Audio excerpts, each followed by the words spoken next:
Broads Media.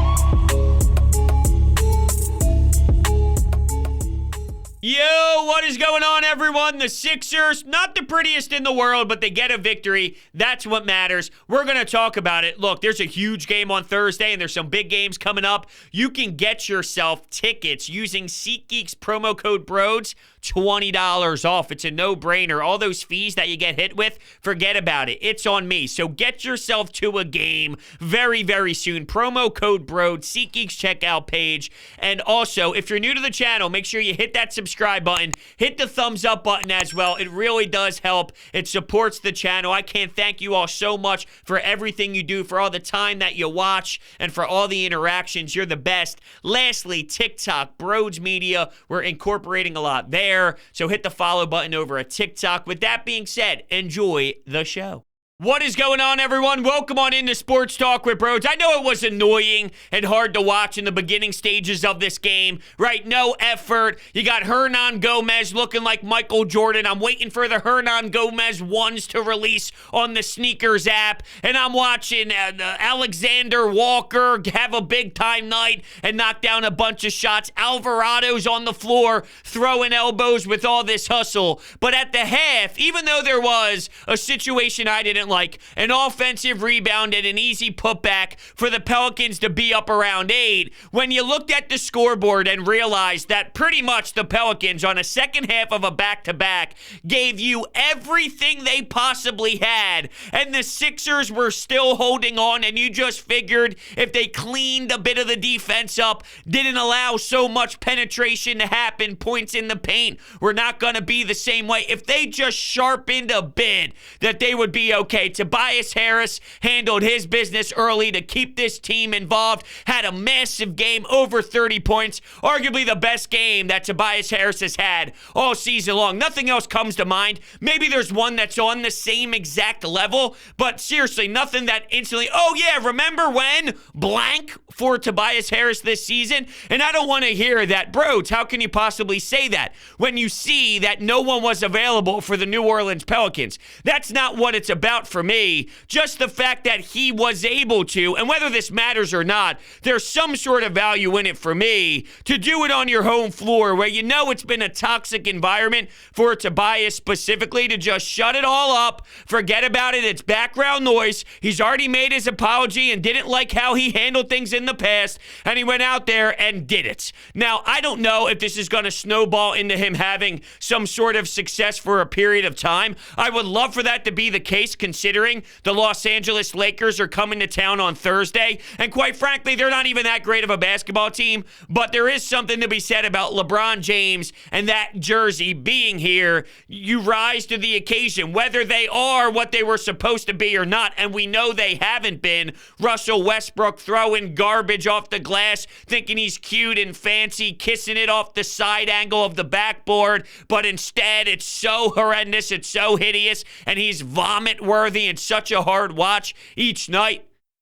Let's see what this means for Tobias. It's better than the alternative. This is what I always do when I get the reaction of, why are you putting that much emphasis on a Tobias night where the opposition was so poor and they're so depleted and they're running out of fumes, as you saw in that fourth quarter when the Sixers brought the intensity defensively. Some of their jumpers were short. They didn't have that same fight. They didn't have that same pop. And yeah, I think that there's a correlation between being tired, not having a lot of bodies, and the Sixers just playing better on their respected defensive end. But I tell you why there's value, because the alternative is Tobias Harris sucked against this team. And then your argument would be, well, this guy can't even have a nice night against a squad that had nobody, and me and you could dress up and probably put some sort of impact out there on the floor, because some of these names I had to Google and wonder where the hell they came from. So the alternative is that, yeah, please give me a Tobias Harris night where it's 30 plus when you're down and you're down bad and it's super ugly for you.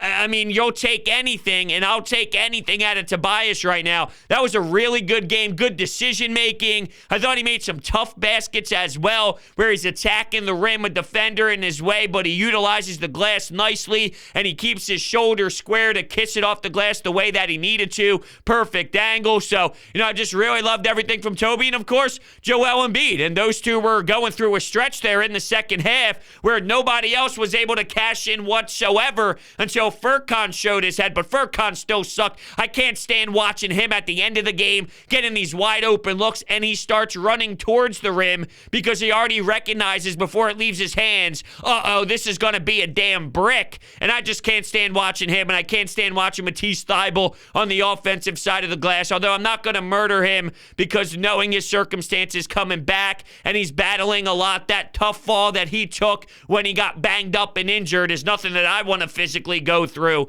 but I do know that we have enough of a sample size to understand that his offensive game is his offensive game. Someone is going to have to step up. No one was able to really enough. It came down to Embiid's 42, and Joel Embiid, I mean, come on, 4 blocks too, and those blocks are outrageous, where it makes no sense for him to recover back to the glass the way that he does, but out of nowhere, here he is, and he's basically spiking the ball. Is this volleyball or is this basketball? Because he's getting up there, and Hernan Gomez early on to talk smack. You could hear it underneath the basket. They have those microphones, and it was picked up, the audio, and he was feeling himself so damn much that he had the audacity to run his mouth. Do you not understand when you do that, you possibly wake up the beast? Even if it's like by a 0.2 percentage, right? Or a 0.1 percentage. I don't want Joel Embiid to be anything if I'm on the other side, right? If I'm playing against Joel Embiid and you got that version of him in the first half, which he could give you a lot more. We knew that, and we saw that in the second half. I don't want to even a little bit think that he could wake up, so shut your damn mouth. And I think I told this story before, but I'll never forget it. Back when I was playing high school hockey, we were the underdog on the road in playoffs. And I looked at the kid on the side of me at the face-off dot. We were up 3-1. I said, yo, dude, on a scale of 3-1, on a scale of 3-1, that was the score. On a scale of 1 to 10, how fucking rattled are you? Right, so it ends up, this dude happens to be Connor Clifton. Do you know who Connor Clifton is? He plays for the Boston Bruins, and he's in the NHL, played D1, had an unbelievable career to get to the NHL, and now he's still playing. At the end of the game, he ends up scoring 4 points, coming back, and annihilated us by himself, may I add, and then during the handshake lines, looks at me and goes, yo, Brody, on a scale of 1 to 10, how fucking rattled are you? And I always remember that, and I always think about that when I see other teams think they have swagger, think they have an approach, think they're playing Tommy Toughnuts. You have the possibility of waking up Embiid. And quite frankly, I don't think Embiid needed to hear any sort of that for him to spark himself. He was going to do it naturally anyway because he wasn't satisfied with the game that he put on display early on. And that's been something we've seen out of Joel. When he's ready and goes, no, that wasn't good enough, and he resets himself, it's another level, and he's just a beast. This is consistent now. 42, right? 40 plus points.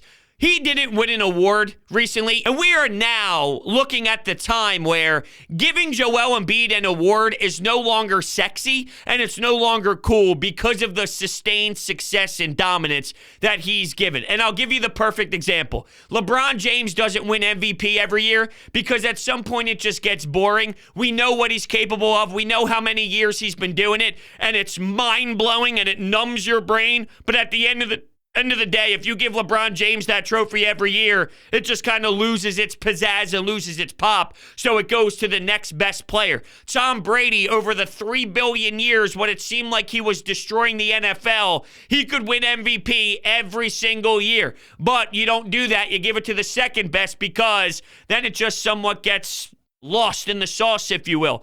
Giving these awards, these monthly awards, these Eastern Conference Player of the Week awards, whatever awards you want to look at, right? They start going to other players because you can hand it to Joel Embiid every single time there is some sort of recognition to what an individual is doing. he is on a level of LeBron, Steph Curry, Kevin Durant. And I'll be honest, I never thought that it would get to this level. I was always aware that his potential was high. I always knew that he could be something sensational and a star in the NBA. Did I ever think we'd reach the category of that top 5 in the league conversation? No, not really. And for some reason, he's just doing it every single damn time he touches the floor in so many damn ways. So ultimately, Tobias Harris kept you involved, and then I knew in the second half the Pelicans wouldn't have enough. And I know the natural feel throughout was, the Sixers didn't come ready to play. They just thought that they would annihilate their opponent. This is all done. This is finished. I saw the Sixers Twitter reaction. This is nonsense. This team, Doc Rivers, doesn't, have them ready and prepared, even though they just won against San Antonio on the road. And I would say to that, you knew. I just knew. I had that gut feeling. Basically, imagine being in the UFC octagon. And there's one other person in there. You're getting hit with, their best stuff. A right hook, an uppercut. And okay, it stings, but you shake it off. And you think internally, this is all they got?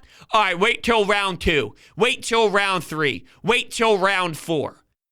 Wait for the second half, and the Sixers would do their thing. Third quarter came around. It was tied, but based off of where it was at half, you put yourself in a position to win a quarter, win a game, and that's what they did. Now, it wasn't a pretty with no secondary ball handler, and you're fully aware without Seth Curry and without Shake Milton, you got some problems out there, and you saw it, right? It was so tough, and it was so awful. Some of these players, I'm watching Andre Drummond. He misses a wide open dunk, but then they get a rebound, they alley-oop it, and he dunks it on 2 people. You can't make the simple play, but you can make the really tough one that doesn't really result in logic whatsoever. It's really tough watching some of these role players. I really can't stand Furkan Korkmaz. Sure, there were a couple threes that you liked, and you thought, okay, Furky, good shot there, but there were a lot of ugly ones, miserable ones, a couple looks late. There was one specifically that realistically could have been the dagger, and then when you watch the alternative possessions on the other side of the floor, they ran out of gas, they ran out of juice. A lot of their jumpers were short, and they just couldn't get into their rhythm. But if Furkan hits that 3, we're not even holding on towards some of those late possessions whatsoever. So, I kind of see some fans that are bothered by the first half, but over the full 48, I'm really not. And when you put it together with what they did on Sunday, which I did not do a post-game reaction to, because if I'm just going to be 1,000% honest with everyone, I got fully sucked into Pat Mahomes and Josh Allen and what was on display with NFL, that I realized, once again, not the prettiest win in the world, but they did enough to go on the road and win. And right now, just compile wins together. And I know we ripped Doc Rivers apart because of his reaction that he had the other night after blowing the 24-point lead to the LA Clippers. And for him to not have any sort of accountability being held towards him, yeah, it upsets me. And I'll tie this to Tobias Harris, because Tobias had such tough struggles this season. But when he had that interaction with the fan base, he recognized that that wasn't right. And he wanted to make up for it. So professionally, he stood in front of that microphone and said nobody holds himself to a higher standard than himself. He was not happy with the way that it went down. He loves this city. He loves this fan base. And he'll be better moving forward. Just acknowledge that he was wrong. And then bang, you kind of forget about it. You put it past him. But Doc Rivers doesn't seem to do that, and I don't know, there's 2 theories here. It's either one, he's stressed out because he's realizing that there's some real conversation happening on what type of head coach he is in this league and why he's having the downfall that he has, or 2, what was the other one? It was, I shouldn't be having to think about this. I just lost my train of thought as I was in a great flow of dialogue there and in rhythm. It's either he's realizing the pressure, or he just He thinks that there's nothing wrong with what he does, which is outrageous. Everyone could be better. LeBron could be better. Joel could be better. The first half wouldn't happen, right? And I'm not saying you can't be human, but, self-assessing is okay if you're Doc Rivers. He never tends to do that. But I wanted to tie together where this team is and accumulating wins right now. Not so much to rip Doc Rivers, even though it's somewhat kind of snowballed into that direction, because I do hate that side of what he provides from a media perspective. Where they're at right now with $30 million off their books, with missing a lot of players right now, not having a secondary point guard, I mean, I can't be upset for the overall big picture. On certain nights, I'll lose my cool. On certain nights, I'll give you full throttle, and I'll give you 500 miles per hour on why I feel a certain way, and I'll show my disgust, or I'll show my excitement. If they win on a second half of a back-to-back after they beat Boston and then they beat Miami in a game that they shouldn't, and it was impressive, on that night, I'll give you the pom-poms. And on nights where they shouldn't have lost, I'll give you my outrage. But from the full body of work, Doc Rivers has done a good job within this regular season, but there still is something to be said about, not fully believing in what you've done over the years to the 1,000% mark, because there's clearly flaws. And if you like 90% of what you do, but you got to clean up about that 10% because you know that it relates in blowing 3-1 leads and blowing constant performances that shouldn't happen, there's a correlation with hearing Paul George and Kawhi Leonard speak about, well, when you're up 3-1, he just tells you to kind of roll the ball out and you'll eventually win within the next 3 nights. And that didn't happen because the sense of urgency from the head coach wasn't there. And I'm sure that whole Doc Rivers combo I just went on seems a little weird, because at some point I'm taking shots at him at the full body of work from this year's regular season level. I'm giving him his praise, but both can be true if you separate the two. And I think that, there's fairness in being underwhelmed by him from the full picture of last year as well, and knowing in some of his beliefs and knowing that nothing's going to change. And then at the same time, with the major circumstances that they have been dealt with, kind of appreciate that they're still fighting where they are in the Eastern Conference standings, even though it's only January 25th and there's a lot to go.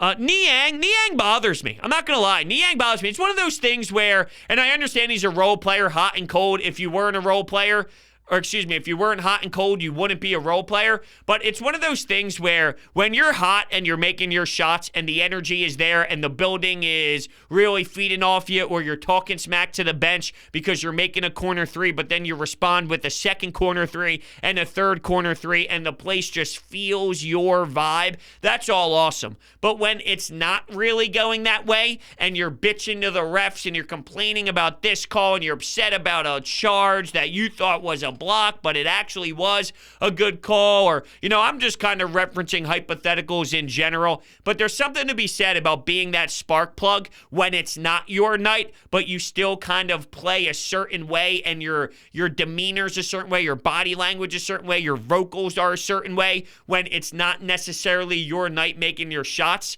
So for as great as the positives are when it is your night, the negatives almost impact the team a certain degree as well when it is your negatives. And that's just something I've noticed, once again, with the full body of work tonight. It was really between two guys. And I like the fact that Tobias stepped up, because we have referenced this as Sixers fans basically all season long. This team would feel completely different if Tobias just showed up on some of these nights and gave you more, right? Very inefficient and 12-point nights. It just can't happen. You'd win and be victorious and put away teams a little bit easier if he just figured out some of his deficiencies and got back to at least a little bit and headed towards the direction that we saw last season. It would be a different squad. And I think you saw that today, where him and Joel kind of led the pack. Not that you can win with only two guys consistently. Sure, we know what they played against today. But once again, the alternative is they fail. And I don't want them to fail. I don't want them to look awful against this team and not win. So give me a win that isn't necessarily pleasant to the eye in this way.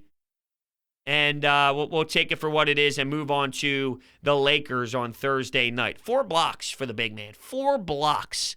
Do you realize the conditioning level that was always mocked and always made people nervous? It always made people scared, right?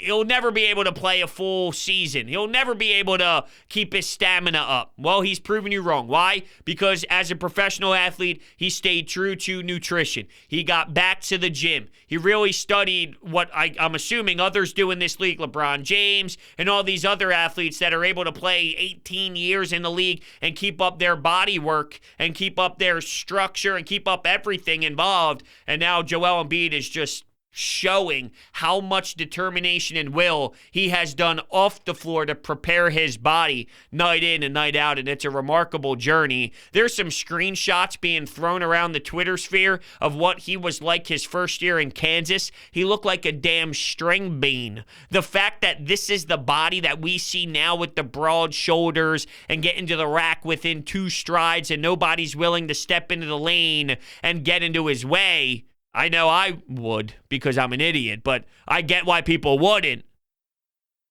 It's night and day. Consistency, stamina. There's so much fear, though, in injury. The amount of calls I've taken over the weekend on the Fanatic about he's only 1 step away from going down with an injury like we've seen in years past. Can't you apply that to anyone playing sports ever? Don't you feel that at this point, Joel Embiid has done enough to stop this whole he's brittle, right? Before it was like the foot and this and that. I mean, he's shown enough that it might happen, but it's not because, oh, this guy could never. No, it's just the nature of sports. I think he's built up his body frame to kind of limit the ones that were more capable of happening in his past.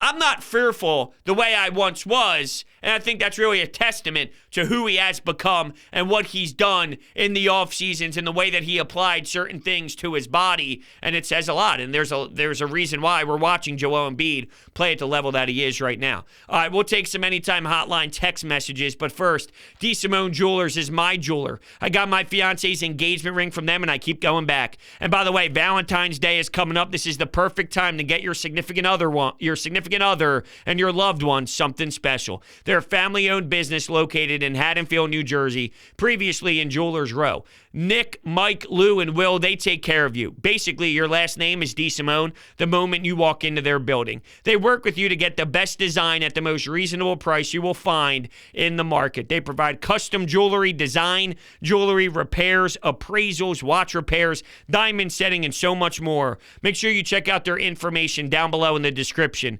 DeSimoneJewelers.com. Tell them that Brode sent you, and they will hook you up. No doubt about it. All right, let's run with some Anytime Hotline call or text messages here. This comes from Jordan. I can't believe Doc Rivers has this team starting off slow once again. When will this stop? Can we ask him these questions post-game, or will he get upset again? It seems to happen too many times. This should be a blowout. Embiid needs more rest. Don't you see that it is important for Joel Embiid to get as much rest as he possibly can within the season? I know load management isn't what it once was, and it's starting to become a little bit different. I don't know what you necessarily mean about that, Jordan, but as Jordan continues here, you can traditionally get Embiid rest when you have an opportunity to, like you did tonight, and it is wasted. Doc needs this team to be more prepared. I think that's a little bit of an outrageous take, in my opinion. I'm a little baffled, and I'm taken back. I almost need a second to digest what we're doing here. So you feel that today the Sixers won the basketball game, had an awesome second half. Your 2 top players took advantage of the opportunity, which was a lesser opponent. But to be satisfied, Jordan, you needed Doc Rivers to have this team blow them out within the first 2 quarters, possibly the third quarter, so Joel Embiid could only play, let's say, 25 minutes and give him rest for a Thursday night. I don't know. I mean, I just feel like I've watched enough NBA basketball to realize that this happens throughout the league. You'll watch the Milwaukee Bucks fall behind to the Detroit Pistons, and then within the third quarter, halfway through the third quarter, they'll be okay, and Chris Middleton will knock down shots. Dante DiVincenzo will hit some buckets. Drew Holiday will have some really nice passes. They lock in defensively, and they put away their opponent. I mean, it happens throughout the the league. But if I remember correctly, if I go to the scoreboard here, did Joel Embiid play an obnoxious amount of time? He played 33 minutes. Okay, he didn't play 38. He didn't play 37. He didn't play 39. And quite frankly, even if he did, and we needed Joel Embiid to play that long, it wouldn't have bothered me tonight. So I don't really relate to your feeling. I get not loving Doc. He's not really relatable. And quite frankly, he's pissed a lot of people off so far with a lot of his statements. I forgot that it was more than just attacking Kevin Kincaid last year for mentioning sitting Ben Simmons in the fourth quarter in the playoff series, but he also went after D-Lynam, and he went after Keith Pompey, and then most recently he went after Austin. So you're basically looking at just a combination of respected media members that have been around the block forever, and then with Austin, I'm not saying he's not respected. All these people should be respected, but in terms of how many miles you have on the tires, yeah, not so much of D and Keith Pompey, but this dude, is clearly a frustrating listen, and I don't understand his tone. I don't see what he sees when he explains himself. But for tonight, am I blaming Doc Rivers for the start? The team was sluggish. Joel Embiid defensively, this team defensively, they came out sluggish, and the other team wanted it more. If those same players, and I get it, a coach's job is to have a team ready to play, but at the same time, I don't want to devalue what the players being ready to play from a personal level is like as well, and it just didn't seem like from an individual perspective, these guys played as hard as the New Orleans Pelicans. And, I don't want to devalue what the player internally needs to bring to the table at this level to make sure that they are willing to outcompete Hernan Gomez and everybody else on that Pelicans roster. So, I don't know. I just don't really sit with that one. Let's go to Parker. So happy to see Tobias Harris have a night like this. Long overdue. Can this be enough to see more streaks? The Pelicans missed a lot, but the Sixers need him to play. Sorry, there's a little bit of some sloppiness here involved in the text, so I'm just trying to work it out. It would be nice to see others step up. I hate watching Furkan Korkmaz. I hate watching Andre Drummond, and I hate watching Matisse Thybulle offensively. It really bothers me that we have to watch these role players, and they cannot do their job, and Joel Embiid will run out of fuel by the end of this. Can you do this for 82 games, bros? It just seems too tough.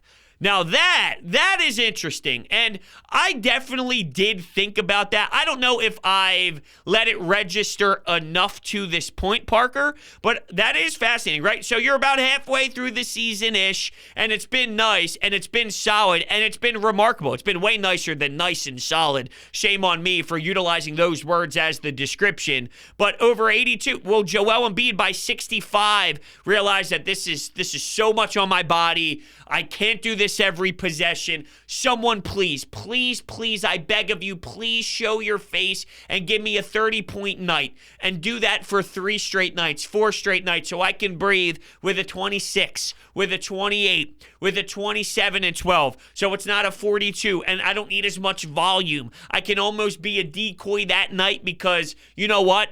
A Tyrese Maxey has me. And it's hard to put that type of emphasis on a Tyrese Maxey and go demand him to do that for 5 straight games, being so young and raw in the NBA. But, I mean, overall with this team, it would be nice. And if Seth Curry gets back and Shake Milton gets back, and maybe that's enough for this roster to kind of fill itself out and be a bit better and have more structure to it where, you just have better run off the second unit. And that second unit having someone that's more reliable with the ball in their hands will then just naturally have that team give you more. And maybe not necessarily one guy giving you 30, but if the collective group of the second unit can be more reliable, well then Joel Embiid could take some time off to sit on the bench a little bit longer, or, you don't have to go back to him as much, or, your rotations change a little bit because someone is feeling themselves a tad bit more and they stay in with the starters and have themselves an explosive night. So, no, I do think that is very valid, and now that you say it,